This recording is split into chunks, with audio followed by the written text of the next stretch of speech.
आजचं तर खरं पत्रकार परिषद घ्यायचं आपल्या सगळ्यांना निमंत्रण दिले.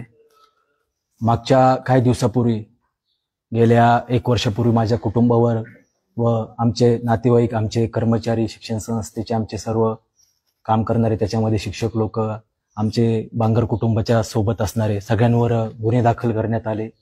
त्याच्यामध्ये प्रश्न पडला होता की गुन्हे कोणी दाखल केलेत, काय केलेत, ह्या अनुषंगाने की जे बांगर कुटुंबाला त्रास झाला त्या अनुषंगाने ही पत्रकार परिषद मी आज बोलवण्यात आलेली आहे. आपण सगळेजण आला त्याच्याबद्दल आपलं सगळ्यांचा मी आभारी आहे. सगळ्यांचं मनापासून धन्यवाद व्यक्त करतो. पहिल्यांदा पत्रकार परिषद सुरू करताना स्वर्गवासी संतोष अण्णा देशमुख यांना भावपूर्ण श्रद्धांजली अर्पण करतो. त्यांच्या नाव नवनिर्माण माध्यमिक शाळेला त्याचा जो आपण निर्णय घेतलाय, मी नवनिर्माण प्रसारक मंडळाच्या अध्यक्ष या नात्याने, त्याचा मागचा फक्त माझा एक हेतू असा आहे की संतोष अण्णा देशमुख हे समाजसेवक होते, आमचे सहकारी होते. आम्ही 2017 साली जनतेतून दोघंही सरपंच झालतो. त्यांचं काम हे मानवतासाठी, मानवतावादीसाठी खूप छान होतं, समाजामध्ये संदेश देणार होतं. म्हणून एक समाजामध्ये एकोपा राहावा. जे बीड जिल्ह्यामध्ये ह्या समाजकंटकांमुळे, वाल्मिक कराड सारख्या ह्या लोकांमुळे जो आपला बीड जिल्हा बदनाम झाला, जाती जातीमध्ये तेढ निर्माण झाला, त्याच्यामध्ये समाजामध्ये दुफळी निर्माण राहू नये. सगळ्यात महत्वाची काय तर माणुसकी आहे. आपली जात काय आहे तर कर्म आहे, आणि आपला धर्म काय आहे तर माणुसकी आहे. तर आपण ह्या माणुसकी धर्माचं पालन करून आणि समाजात एकोपा राहण्यासाठी संतोष अण्णा देशमुख यांचं शाळेला नाव दिलं. आता दुसरा विषय असा आहे, आता जे उमा किरण कोचिंग क्लासेसमध्ये जो प्रकार आपल्या अल्पवयीन भगिनीसोबत घडला आहे, त्याच्यामध्ये जे आरोपी आहेत विजय पवार, खाटोळकर, ह्यांच्यावर कडक शासन झालं पाहिजे, ह्यांच्यावर कठोर कारवाई झाली पाहिजे. त्या कुटुंबासोबत आमची सहानुभूती आहे. आता मुख्यमंत्र्यांनी त्याच्यावर हे नेमलेले आहे आपलं SIT कमिटी, ते चांगला तपास करते आणि त्या कुटुंबाला, पीडितांना न्याय देते, एवढी आम्ही आशा बाळगतो आणि त्या कुटुंबासोबत आम्ही उभा आहोत. आता सगळ्या जिल्ह्याला, महाराष्ट्राला प्रश्न पडलेला की असं बाळा बांगर आणि वाल्मिक कराडमध्ये काय झालं. 2022, 23 आणि 24च्या जानेवारी फेब्रुवारीपर्यंत हे असणारे सहकारी, 2.5-3 वर्ष सोबत राहणारे लोक अचानक एकामेकाच्या पार एवढे विरोधात गेले. वाल्मिक कराड हा बाळा बांगरच्या मागे लागला. हे लक्षात घ्या, बाळा बांगरचा कोणताही वाल्मिक कराड सोबत वैयक्तिक राजकीय वर्चस्वासाठी वाद नव्हता. माझा कोणताही ह्याच्यामध्ये काही वाईट हेतू नव्हता, किंवा आधी आम्ही 2-2.5 वर्ष हे कोप्याने राहिलो, विचारांनी राहिलो. पण नंतर जो आमच्या विचारांमध्ये दुफळी निर्माण झाली, आमचे विचार वेगळे झाले आणि वाल्मिक कराड सोबत माझे मतभेद आणि मनभेद व्हायचं कारण म्हणजे आमच्या कुटुंबावर गुन्हे दाखल झाले हे शेवटच्या टप्प्यात 2024 नोव्हेंबर ते ऑक्टोबरमध्ये आमच्या कुटुंबावर गुन्हे झाले. पण त्याच्या अगोदर ज्यावेळेस वाल्मिक कराड 2023-24 मध्ये लोकांवर गुन्हे दाखल करत होता, अशा कित्येक तरी लोकांचा मी जीव वाचविलेला आहे. अशा कित्येक लोकांसाठी मी वाल्मिक कराड सोबत भांडलो की या कुटुंबावर गुन्हे दाखल करू नको, ह्या लोकांकडून खंडणी घेऊ नको. वाल्मिक कराड हा विकृती बनला होता आणि ह्याच गैरसमजातून, ह्याच रागाच्या भरातून वाल्मिक कराडला मी वारंवार त्या गोष्टींना विरोध करायचो, सांगायचो ह्या गोष्टी करू नको. त्याच्यामध्ये माझ्यापाशी प्रूफ पण आहेत, पुरावे पण आहेत. मग त्याच्यानंतर हा वाट विकोपाला गेला. त्याच्या लक्षात आलं की बाळा बांगर हा आपल्या विचारासोबत सहमत राहत नाही. मग सहमत राहत नाही तर काय करायचं, बाळा बांगर दबावाखाली घ्यायचं. माझ्यावर सर्व प्रचंड प्रयत्न केले. माझं कुटुंब कोणत्या ह्याच्यातून आलं, आम्ही आज लढाऊ वृत्तीचे आहोत म्हणून तुमच्या समोर बसलेलो आहोत. नाहीतर कदाचित आमच्या जागी दुसरं कुटुंब असतं तर त्याचे काय हाल झाले असते. आम्हाला काय छळलं नाही, काय त्रास दिला नाही. माझी 70 वर्षाचे वडील, माझी 65 वर्षाची आई, ह्यांच्यावर खोटे गुन्हे दाखल केले. माझी आई कधी गोळीबार करू शकते का? माझ्या आई वडिलांना किती त्रास दिला. त्याचं कारण होतं की मी वाल्मिक कराड पुढे झुकावं, मी त्याच्याशी कॉम्प्रोमाइज करावं. माझ्या शिक्षण संस्थेवर प्रशासक आणण्याचा प्रयत्न केला, शिक्षण संस्था हडपण्याचा प्रयत्न केला. बांगर कुटुंबावर 3 क्रिमिनल केस, एक बँकेची केस, एक पतसंस्थेची केस, एक केस कृषी उत्पन्न बाजार समितीची केस, अशा 6 एकूण केस टाकल्या. 6 केस कशा टाकल्या, काय टाकल्या, आमच्या कुटुंबावर कुणी FIR केले, त्याच्यात कोणते अधिकारी सामील होते, हे सर्व मी व्यवस्थित प्रकारे हे पुढच्या पत्रकार परिषदेमध्ये सांगणार आहे. पण बांगर कुटुंबावर वाल्मिक कराडनी केलेल्या खोट्या केस हा शेवटचा टप्पा आहे. आमच्या वादाची ठिणगी कशी पडली, काय पडली, कसा आमचा त्याचा अंत झाला, मी कसा सुखरूप आहे. माझ्या मागे जशी वाल्मिक कराडच्या मागे एक यंत्रणा होती, त्याच्या मागे एक आदर्श शक्ती होती, मी ते सर्व सांगतो. पण त्याच्या मागे शासकीय यंत्रणा होत्या, पोलीस यंत्रणेतले अधिकारी होते. पण माझ्या मागे एक यंत्रणा होती, त्या यंत्रणेचं नाव होतं नीतिमत्ता, आणि मी नीतिमत्तेच्या बाजूने राहिल्यामुळे तुमच्या समोर आज बसलेलो आहे. पुन्हा एकदा सांगू इच्छितो मी की ही पत्रकार परिषद कोणत्या राजकीय पुढाऱ्याच्या विरोधात नाहीये. ही पत्रकार परिषद मी कोणत्या राजकीय पुढाऱ्याच्या सांगण्यावरून घेत नाहीये. ही पत्रकार परिषद मी कुणाच्या द्वेषापोटी किंवा रागापोटी किंवा बदला घेण्यासाठी घेत नाहीये. मला फक्त माझ्या कुटुंबाला झालेला त्रास हा सांगून मला माझ्या कुटुंबाला न्याय नाही मागायचा. माझं कुटुंब खूप दूर राहिलं. वाल्मिक कराडने ज्या कुटुंबाचं आर्थिक, मानसिक शोषण ते केलेले आहे, त्रास दिलेला आहे, ते मी समाज माध्यमापुढे मांडणार आहे, मी ते हकीकत खरी सांगणार आहे. आज बाळा बांगर इथं बसलाय तर मी फक्त ना फक्त माझ्या स्वतःच्या हिमतीवर, स्वतःच्या ह्याच्यावर मी इथं बसलेलो आहे. कोणत्याही राजकीय पक्षाला विचारून, कोणत्याही राजकीय पुढाऱ्याला उद्देशून बसलेलो नाहीये. की मला आज विचारतात की तू आज का पत्रकार परिषद घ्यायला लागला, तुझी बेल होऊन तर 2 महिने झालेत. मी आज पण बेलवर आहे. नक्कीच सांगतो, कारण माझ्यापाशी काही डाटा होता, माझ्यापाशी काय माहित्या होत्या, ते मी उत्तर भारतात काय ठेवल्या होत्या, दक्षिण भारतात काय ठेवल्या होत्या. माझ्यापाशी असणारा डाटा अजून बाहेर देशामध्ये काय आहे. कारण त्यावेळेसची जी पोलीस यंत्रणा बीड जिल्ह्याची होती, मोजके बरं का, बीड जिल्ह्याचं पोलीस दलाविषयी आम्हाला स्वाभिमान आहे, अभिमान आहे. पण जे वाल्मिक कराडचे लाभार्थी होते, अधिकारी होते, ते मुख्य पोलीस अधिकारी वाल्मिक कराडचे ऐकण्यात होते, वाल्मिक कराडच्या सांगण्यावरती काही करू शकत होता. त्यात काय सांगण्याची तुम्हाला जास्त गोष्ट नाहीये. पण तुम्हाला एक नक्की सांगतो, आज पत्रकार परिषद घ्यायचा म्हणजे महत्वाचा विषय. मी बघतो की मी जसं आलोय तसं काही जण सांगतात, बोलतात, मोजके समाजातले काही लोक, म्हणजे की वाल्मिक कराड हे जातीवादी नव्हते, समाजसेवक आहेत, फार चांगले, अण्णा समाजकार्य करायचे. अरे अण्णा समाजकार्य करायचे, अण्णाने खंडण्या का घेतल्या, तुमच्या अण्णाने एवढ्या लोकांना त्रास का दिला, त्याचं कारण काय होतं एवढं करायचं? कारण पैशाची मोह, सत्ता, नशा, हे जिल्ह्याचा बाप व्हायचं होतं, गॉडफादर व्हायचं होतं सगळं. पुन्हा बीड जिल्हा ताब्यात घेऊन मराठवाडा ताब्यात घ्यायचा होता, पुन्हा त्यांनाच पुढे चलून मंत्री व्हायचं होतं. मी सगळे खुलासे करतो ना, माझी ही वाल्मिक कराडची वैयक्तिक लढाई आहे. मी त्यावेळेस पण त्याच्या पुढे कधी झुकलेला नव्हतो. फक्त सांगण्याचा हेतू आहे की वाल्मिक कराडचा समाजसेवक आहे ना, समाजसेवक जातीवाद करतो. एक गोष्ट सांगतो, एका कुटुंबापासून चालू करतो. अहो, एक नवरा बायको, त्यांचं वाल्मिक कराडनी किती कुटुंबिक छळ करावा त्यांचं. दलित समाजातलं, बौद्ध समाजातलं एक कुटुंब किती हाल केले हो. त्यांच्या बाजूनी बाळा बांगर हा डिसेंबर 2023 त्या कुटुंबाच्या बाजूने उभा राहिला वाल्मिक कराडच्या विरोधात. मी त्यांच्या विरोधात उभा राहिलो. वाल्मिकला मी भांडलो होते, कुटुंबाला त्रास नका देऊ तुम्ही, अण्णा असं का करतात तुम्ही, एवढं काय केलंय त्यांनी. नाही माझं आणि त्यांचा आर्थिक व्यवहार आहे. मग मी माहिती घेतली, त्या कुटुंबाने मला मदत मागितली की बाबा तू वाल्मिक अण्णा जवळ राहतो, वाल्मिक कराड जवळ राहतो. म्हणजे त्यावेळेस ते वाल्मिक अण्णा जसं चर्चा व्हायची म्हणून ते अण्णा म्हणतोय. ते अण्णा साऊथ इंडियामध्ये, दक्षिण भारतात वडिलाला म्हणते, ते वडिलाच्या नावाचा दर्जा द्यायचा व्यक्ती नाहीये हा. तुम्हाला सांगतो, त्या दलित कुटुंबाचा एवढा छळ केला, त्या कुटुंबाची मी मानसिकता तयार करून कशी तरी एक 25-20 सेकंदाची रेकॉर्डिंग आणली, फक्त समाजाला दाखवायला. माझं कोणतंही दलित समाजाचं, बौद्ध समाजाची भावना दुखवायची नाहीये. फक्त समाजाला कळालं पाहिजे की वाल्मिक कराड का जातीवादी नव्हता का, वाल्मिक कराडची बोलण्याची कशी भाषा होती, हे मला समाजाला दाखवायचंय. भैया कुठे गेले? हा, चालू करा ते रेकॉर्डिंग.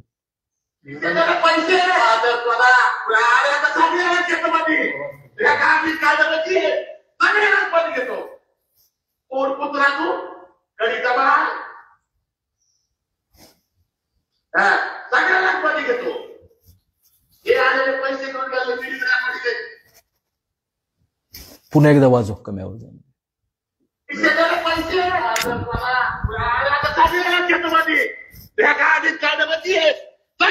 घेतो कोण कुत्रा तू, कडीचा मार. ही मी बौद्ध समाजाची माफी मागतो, सगळ्या घेतो. मी दलित समाजाची, बौद्ध समाजाची माफी मागतो. मी लहानाचा मोठा त्यांच्या खांद्यावर झालो, असे आमच्या गिरिजा मावशी, ज्यांच्या सावलीत वारो, असे आमच्या अरुण जवळ सर. माझे वडील हे पुरोगामी आहेत, आमचं कुटुंब हे पुरोगामी आहे. आम्ही जातीपातीला मानणार आहे. फक्त वाल्मिक कराडची वृत्ती कशी होती, हा जातीवाद नव्हता म्हणतात ना, हा पहा ना, हा किती जातीवादी आहे, ह्याची बोलण्याची भाषा कशी आहे. मोबाईल मध्ये का हे पहा, आपल्याला दाखवतो एकदा रेकॉर्डिंग याची. हे आलेले पैसे घेऊन गेले, व्हिडिओ रेकॉर्डिंग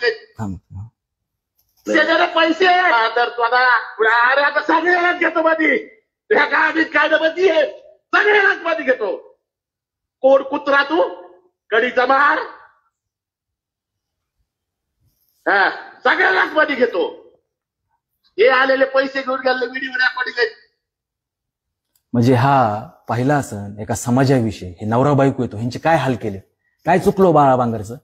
माझ्या आईला मध्ये टाकलं वाल्मिक कराडने. पहाटे 4 वाजता कोणत्या महिलेला अटक करते, त्यावेळेस एलसीबीचा अधिकारी आला, महिला सोबत लागतात, माझ्यापाशी सीसीटीव्ही आहे. माझ्या आईला अटक केलं खोट्या. माझी आई त्या महात्मा फुले बँकेची संचालक नाही, चेअरमन नाही. पहाटे 4 वाजता माझ्या आईला अटक केलं. 4 वाजता सूर्य डुबल्यानंतर, सूर्य उगेपर्यंत अटक करता येते का कायद्यामध्ये महिलाला? आईला माझ्या अटक केलं. अटक केल्यानंतर 8 तासांनी एफआयआर फाडीला माझ्या आई विरोधात. आणि नंतर पुन्हा मला फोन केला वाल्मिक कराडने एका अधिकाऱ्याच्या मार्फत माझ्यासोबत, की बाळा बांगर, आम्हाला एक तर नवनिर्माणच्या संस्था दे, किंवा प्रगतीच्या संस्था दे, किंवा तू स्वतःला गोळी मारून घे, तेव्हा आम्ही तुझ्या आईला सोडू. मी म्हणलं, माझ्या वाल्मिक कराड, माझ्या शाळेतली मी तुला माती काय खुर्ची पण देणार नाही. मी, माझा मावस भाऊ माझ्या आईपाशी उभा होता. मी माझ्या आईला कॉल तिथून केला.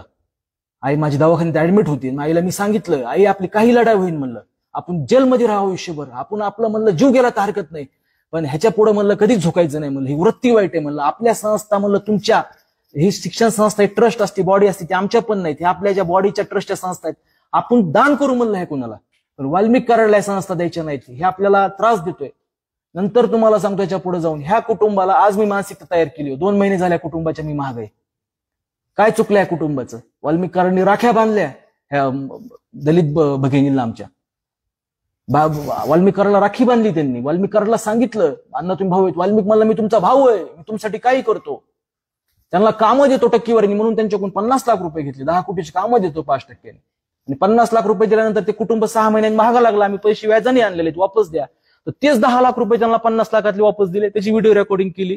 नंतर एलसीबीचे परळीचे पोलिस त्यांच्या घरी पाठवू त्यांचं शोषण केलं, हाल केले त्यांचे.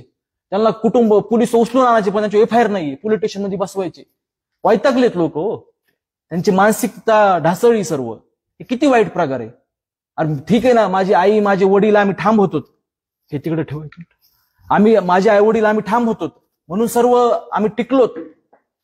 आता काय केलं असं? हे असे किती कुटुंब आहेत. माझ्या समोर वाल्मिक बाबूराव कराड ह्या व्यक्तीने 3 लोक माझ्या समोर मारलेले आहेत. मी त्याच्यामध्ये एकामध्ये फिर्याद देणार आहे. ते व्यक्ती नाव म्हणजे महादेव मुंडे. ह्या प्रकरणात मला सर्व प्रकार माहिती आहे, हा कसा झालेला आहे, काय झालेला आहे. मी त्यावेळेसच्या एका उच्च अधिकाऱ्याला जाऊन भेटून सांगितलं होतं. परळी बंद ठेवली होती.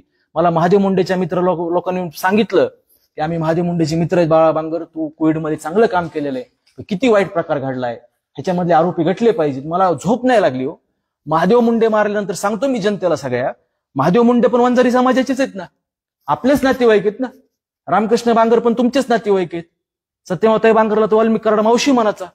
अरे माझ्या आई वडिलापर्यंत काय केलं तर माझ्या आई वडिलांनी? महादेव मुंडेचा जीव घेतला. महादेव मुंडेचा तुम्ही मारल्यानंतर त्यांच्या मारेकऱ्यांनी मारलं, त्याचं मास्क काढून आणावं तुम्ही एवढं की म्हणजे दाखवायला, असं टेबलवर मास्क ठेवलं त्याच्यासमोर. हे हकीकत नाहीत, हे सत्य घटना नाहीत, हे अधिकाऱ्यांना माहिती नाहीत.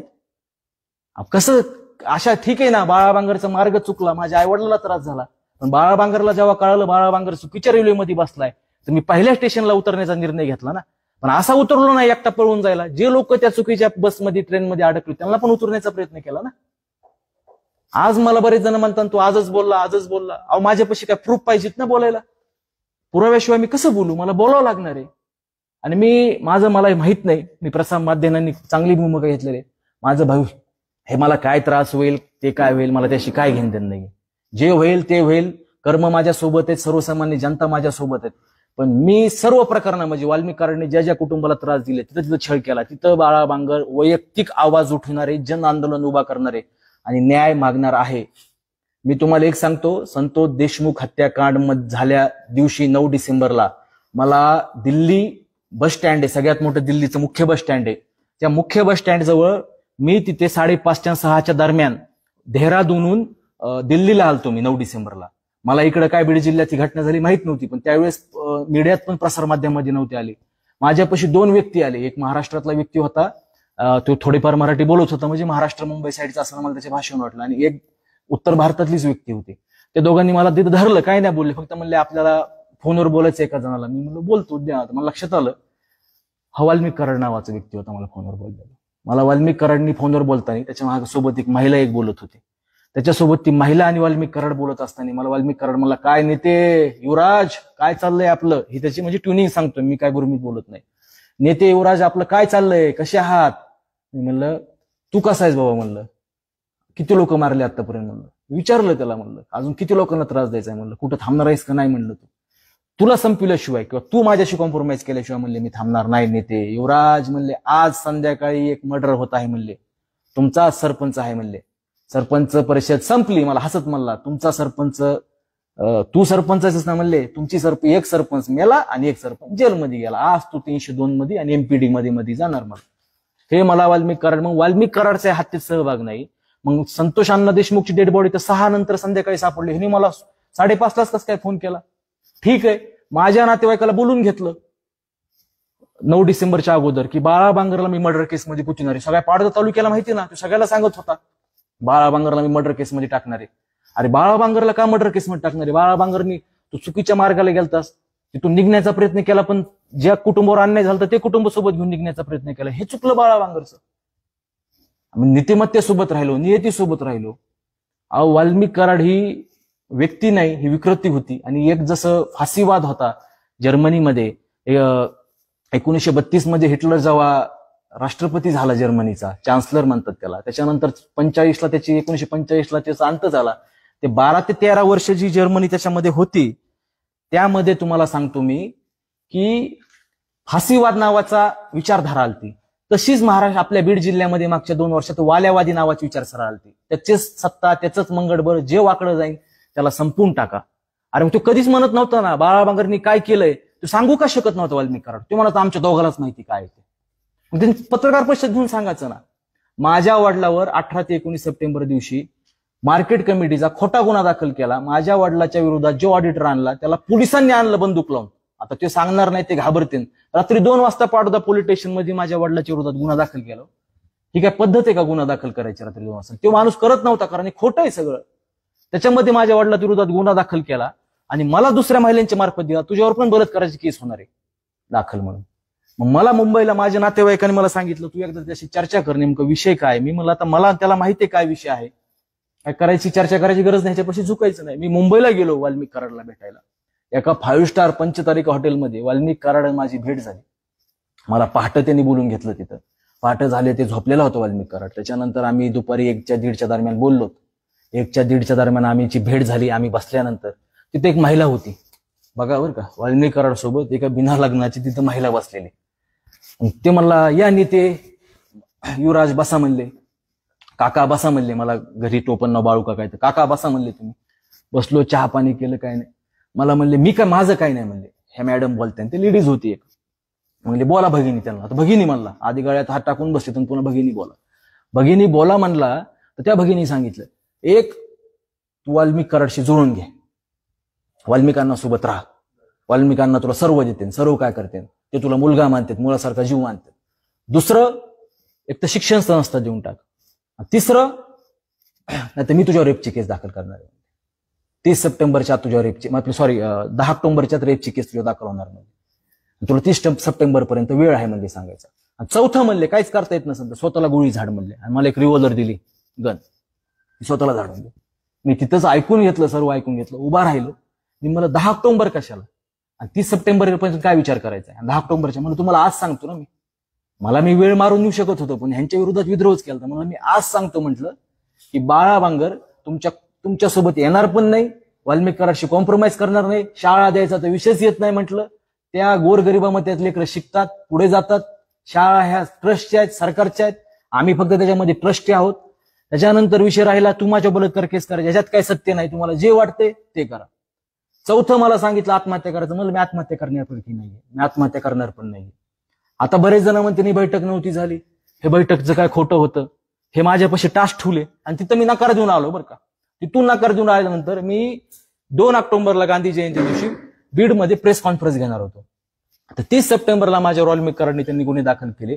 एलसीबीचे अधिकारी पाडोद्या बीडचे काही, संभाजीनगरचे काही पोलीस अधिकारी वगैरे हे माझ्या पाळतावर आले. माझे आधार कार्ड घेतले, काय हॉटेलमध्ये ठेवले, काय महिलांचे ठेवले, पण माझे कुठे कडी जुळाना. मी आभार मानतो ते संभाजीनगर पोलिसाचे, त्यांनी खोटा FIR माझ्या दाखल केला नाही. ते संभाजीनगरचे काय अधिकारी म्हणले ह्याच्यात तथ्यच काही नाही, म्हणले ह्याच्यात तथ्यच नाही, ह्याच्या खोटी केस आहे म्हणले. मग वाल्मिक कराडने त्यांना पैसे द्यायचा प्रयत्न केला, पण ती केस काय घेतलेली नाहीये. पण त्याच्यानंतर तिथून वाल्मिक कराड माझ्या मागं लागला. मग आईला अटक कर, वडिलाला अटक कर, पण आम्ही झुकलो नाहीत. आम्ही कशामुळे झुकलो नाहीत, कारण वाल्मिक कराड ह्या वृत्तीपासून झुकला असतो तर आज आम्ही तुमच्या पुढे नसतो. आणि वाल्मिक कराड सोबत मी बंडखोरी करणारा पहिला मुलगा 1 वर्षापूर्वी. मी जर बंडखोरी केली नसती तर मी पण आज मोक्केमध्ये असतो, जर मला लालच मोह वगैरे असता. आज मला पुन्हा विचारतो तू मुंबईची बैठक घेतली, मग तुझ्यापाशी पुरावा काय. मी हर एक बैठकीचा आणि हर एक गोष्टीचा आणि हर एक जे सांगतोय वाक्य त्याचा माझ्यापाशी पुरावेत. हे बा,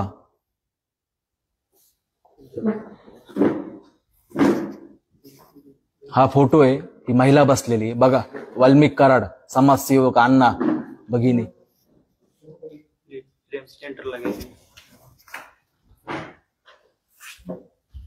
आणि व्हिडिओ पण येत ना, अजून बरंच काय येणार आहे बाहेर सगळं.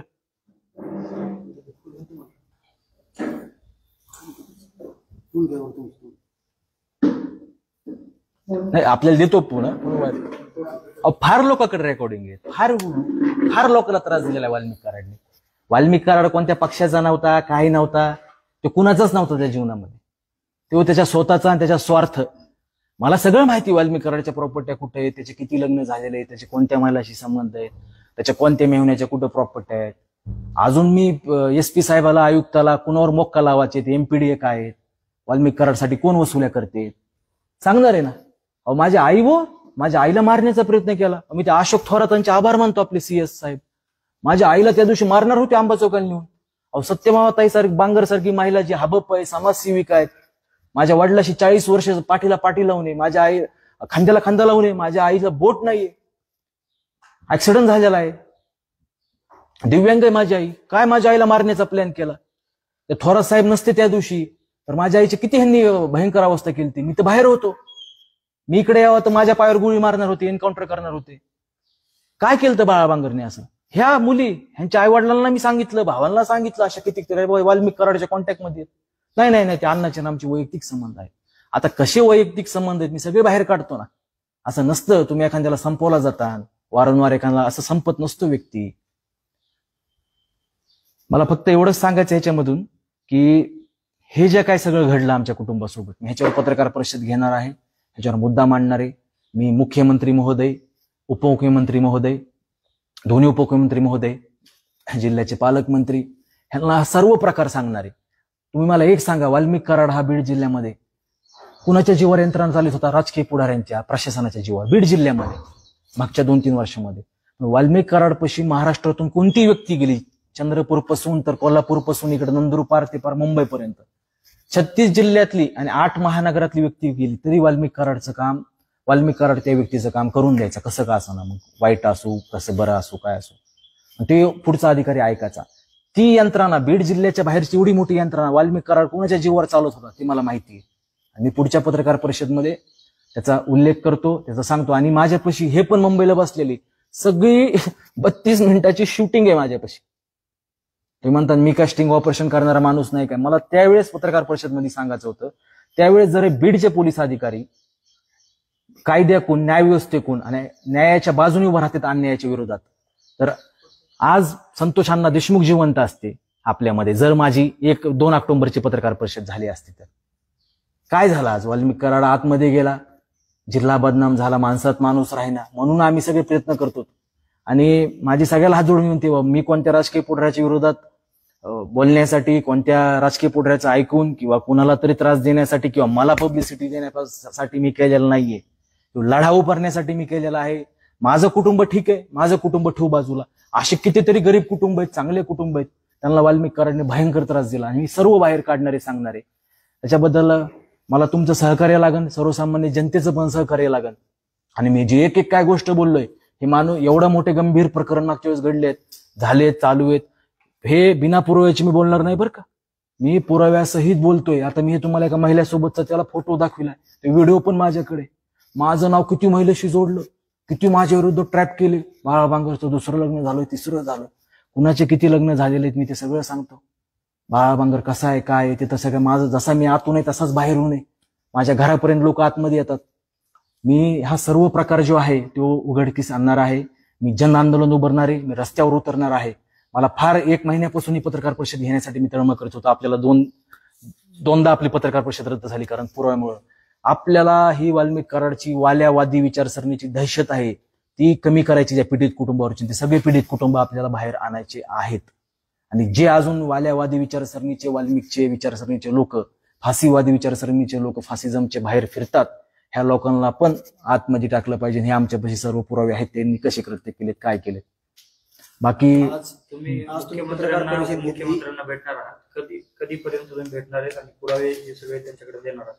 आता पुढच्या 5-6 दिवसामध्ये, त्याचं 8 दिवसामध्ये नियोजन करतो. मुख्यमंत्री साहेब, पालकमंत्री साहेब, आपण सगळ्यालाच भेटून सांगितलं पाहिजे कायद्याचं, सुव्यवस्थेचं, लॉ अँड ऑर्डर राहण्यासाठी. अजून वाल्मिक कराडची बाहेरची, जिल्ह्याच्या बाहेरची अराजकीय यंत्रणा आहे बरं का, अराजकीय यंत्रणा आहे, तिचा राजकीयशी संबंध आहे. वाल्मिक कराड सोबत आपण खूप वर्ष होतात. वाल्मिक कराड जे करत होते ते तत्कालीन पालकमंत्री धनंजय मुंडे यांना माहित होतं?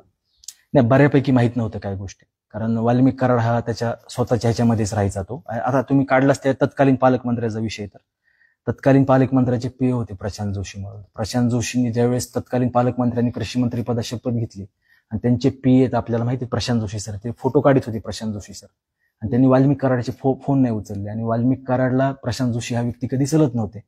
त्या दिवशी वाल्मिक कराडनी प्रशांत जोशीसाठी तत्कालीन पालकमंत्र्यासाठी खूप झगडला की ह्याला काढून टाका, हे करा ते करा. पालकमंत्री म्हणले वा तो एवढा दिवस झाला काम करतोय आणि त्याच्याविषयी सगळ्याचं मत चांगले, चांगल्या प्रक्रियेतला व्यक्ती आहे. वाल्मिक कराडचा इगो हार्ट झाला आणि वाल्मिक कराडनी मला असं सांगितलं जुलै 2023ला 3 जुलै 2023 की म्हणजे हा माणूस म्हणजे फार अति करतोय आणि तत्कालीन पालकमंत्र्याच्या जवळ गेला, मला ह्याचा काटा काढायचा. मला ते समजून सांगण्यासाठी वाल्मिक कराडला बाबा प्रशांत जोशी सर एक व्यक्ती आहे, फोटो काढत होते, त्याला काहीतरी कारण फक्त म्हणजे विकृती, वाईट विकृती, प्रशांत जोशी सरचा काटा काढायचा. माझी जुलै आणि ऑगस्ट वाल्मिक कराडला समजून सांगण्यात गेले. मला प्रशांत जोशी सर पण एका ठिकाणी भेटले मुंबईत. ते म्हणजे आपण सर्व आपल्या नेत्यासाठी, संघटनेसाठी, पक्षासाठी काम करतो, आपण सगळ्यांनी सोबत राहिलं पाहिजे. वाल्मिक अण्णाला समजून सांगा असं करायला नाही पाहिजे, आपल्यातल्या आपल्यात मतभेद, माझं काय चुकलंय. त्यादिवशी फोन म्हणले मी साहेब फोटो घेत होते त्यांचे नेते म्हणले, तर म्हणले मी फोटो काढत होतो, चुकून फोन नाही घेतले. एवढा छोटा विषय करून वाल्मिक कराड एवढा मोठा विषय केला. हे तथ्य आहे, ह्याच्यात तत्कालीन पालकमंत्र्याला माहिती आहे. हे संपूर्ण तुम्ही प्रकार समोर आणला, कॉल रेकॉर्डिंग असेल, महादेव मुंडे हत्या प्रकरण असेल, तो सगळ्या गोष्टी असेल, या संदर्भात तुम्ही जिल्ह्याचे पोलीस अधीक्षकांना भेटणार आहेत का? ते कधी भेटणार आहेत आणि सगळे पुरावे त्यांच्यापाशी देणार आहेत का? नक्की मी पोलीस अधीक्षक साहेबाला भेटणार आहे, त्यांना सगळे पुरावे देणार आहे, त्यांना सांगणार आहे. नक्कीच त्यांचं कावत साहेबाचं पण काम फार छान आहे. ते आल्यापासून त्यांनी प्रयत्न करतात, गुन्हेगारीवर चप्पराग बसवली. आणि हे बघा कधी पण तुम्हाला सांगतो की पोलिसांचं मनोबल आपण वाढलं पाहिजे. 5 पोलीस म्हणजे 100 5 जण चुकले म्हणून काय 95 जण वाईट नसतात ना. पोलीस अधिकाऱ्यामध्ये फार लोक चांगले आहेत, ज्यांनी मला फार सहकार्य केलं, फार मला, कारण ते पण अन्यायाच्या विरोधात उभा राहिले ना आमच्यासोबत. असं नाही फक्त ते पडद्याआड माग होते, त्यांना दबाव होते, त्रास होता. भेटणार आहे मी, अधीक्षक साहेबाला भेटणार आहे. वाल्मिक कराड आणि तुम्ही चांगले मित्र होता. तुम्ही प्रेसमध्ये बोलताना सांगितलं तुमची ट्रेन चुकली. हे कधी कळलं की ही ट्रेन चुकीची आहे? नक्कीच पुढच्या पत्रकार परिषदमध्ये सांगतो. हेच अशा हळूहळू प्रकार कळाले ना. प्रशांत जोशी सर, जर धनंजय मुंडे साहेब त्यावेळेस तत्कालीन पालकमंत्री, त्यांच्या पीएला जरा त्रास देतोय, संपवला चाललाय. तत्कालीन पालकमंत्र्याची जी जुनी टीम आहे, फाउंडर मेंबर, त्यांचेच लोक संपवला चाललाय. ते पण ह्या खांद्यावर, आमच्या खांद्यावर बंदूक ठेवून, तर ते उचित नाही ना. लक्षात आलं हा प्रकार. आणि हे काय माझं वाल्मिक कराडचा काही राजकीय वाद नाहीये किंवा कुणाच्या, त्यांनी त्याचं, हे आमचं दोघांचं वैयक्तिक वाद आहे. खंडणीचाही प्रकार आहे तुमच्यावर, खंडणीचा 2022 जूनला त्यांनी मला, हा ते पण सांगतो मी तुम्हाला पुढचे, ते तर फार महत्वाचं आहे. मला पाडोदा तालुका दूध संघावर त्यांनी 1.25 शेअरच्या आसपास मला ट्रान्झॅक्शन केलं त्यांनी 2-3 वर्षापूर्वी. सांगितलं की ह्या ठिकाणी या महिलेला नेऊन दे वगैरे, अशा 3-4 महिला वेगवेगळे. पण मी दिलं नाही, माझ्यासोबतचे असणारे माझे पीए कर्मचारी ह्यांना दिलं. पण मला काय त्यावेळेस वाटलं ह्यांच्या भगिनी नातेवाईक असतात, तीच यंत्रणा सांगतो ना, कोणत्या यंत्रणेला 1.25 करोड रुपये दिले, काय केलं ते नक्कीच सांगतो. आणि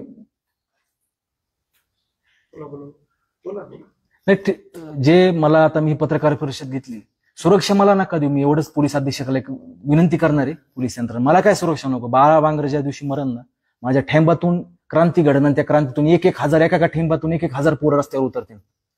पण मेलो तर हरकत नाही, चांगल्या पुण्याचं काम करताना मरण. पण जे पीडित कुटुंब आहेत, आज पण वाल्मिक कराडची दहशत आहे त्यांच्यावर, त्या कुटुंबाला संरक्षण द्यायला पाहिजे. आणि वाल्मिक कराडचे जे पोरं दहशत करण्याचा प्रयत्न करतात, त्यांना पण पोलिसांनी चपराक लावली पाहिजे. वाल्मिक कराडचे जे अजून सहकारी बाहेर आहेत, त्यांच्यावर नक्कीच, ते कोणत्या, असं नाही बरं का, विविध पक्षामध्ये आहेत. वाल्मिक कराड टोळी का एकाच पक्षात नाही, ते विविध वेगळ्या वेगळ्या पक्षात आहेत, आपले लाभार्थी आहेत वगैरे, असं आहे. वाल्मिक कराडवर अनेक वेळा आरोप सुद्धा झाले की त्यांनी त्यांच्या सोयीचे अधिकारी जिल्ह्यात आणले. असे अधिकारी अजूनही जिल्ह्यात आहेत? हा नक्कीच. जे बाळगड साहेब एसपी आलते ना, एसपी साहेबांना इथलचे एलसीबी अधिकाऱ्यांनी आणलं होतं, आणि तोच एलसीबी अधिकारी आमच्या विरोधात षडयंत्र कट रचण्यासाठी, वाल्मिक कराडचा माणूस, मी सांगतो ना, नाव घेऊन सांगतो ना, काय हरकत आहे. आई म्हणजे आपली 9 महिने मला जगात कोण जास्त ओळखत तर माझी आई ओळखती ना. माझ्या आईपर्यंत हे गेले, किती त्रास दिला आई वडिलांना, काय केलं तर माझ्या आईने असं. माझी आई गोळीबार करू शकते का? ज्यांनी खोटे गुन्हे दाखल केले त्याच्यात काही नाही, हायकोर्टाच्या ऑर्डर आहेत माझ्यापाशी, दाखवतो. कोर्टाने सरळ त्यांच्यावर गुन्हे दाखल करा म्हणून सांगितले. माझ्या 2 केस रद्द केलेल्या आहेत, 1 क्रिमिनलची राहिली, ती पण भविष्यात रद्द होऊन जाईल. फक्त मला वाईट ह्या गोष्टीचं वाटलं की फार यांनी म्हणजे टोकाच्या खालच्याला गेल्या. मी जर मग शंड आहे, मला एवढा त्रास होऊन मी जर आवाज उठवू शकत नाही तर माझ्या जगण्याला पण अर्थ नाही, मी आवाज उठविणार. आणि एक सांगतो की वाल्मिक कराड जर त्यापाशी सुविधा असताना आतमध्ये बघत असेल, कुठं म्हणतात त्याचे कार्यकर्ते, लय अण्णा सुखी सुखी, अण्णा हे पण पाहतो वाल्मिक कराड. तू म्हणले होते की शिवाजी महाराज हातावरून काढा माझ्या, मला सारखं म्हणायचं. आणि त्या दिवशी मला मुंबईत पण सांगितलं त्या मैत्रिणी की हात तोडून आम्ही एक दिवस म्हणले तुमच्या पंपापाशी घरापाशी लटकीतून बीड जिल्ह्यात मिळतो. आज शिवाजी महाराज माझ्या हातावर आहेत आणि ते सदैव राहणार आहेत. मी शिवभक्त आहे. माझ्या नसानसामध्ये भगवान बाबाचं रक्त आहे. माझ्या नसानसामध्ये भगवान बाबाचं क्रांतिकारी रक्त आहे. तर माझ्या त्या रक्ताच्या ठेंबाठेंबामध्ये छत्रपती शिवाजी महाराजांचे विचार आहेत. आपली सगळ्यांची साथ राहू द्या. आपण हे नक्कीच सर्व लढाई जिंकतो. जय हिंद, जय महाराष्ट्र, जय शिव.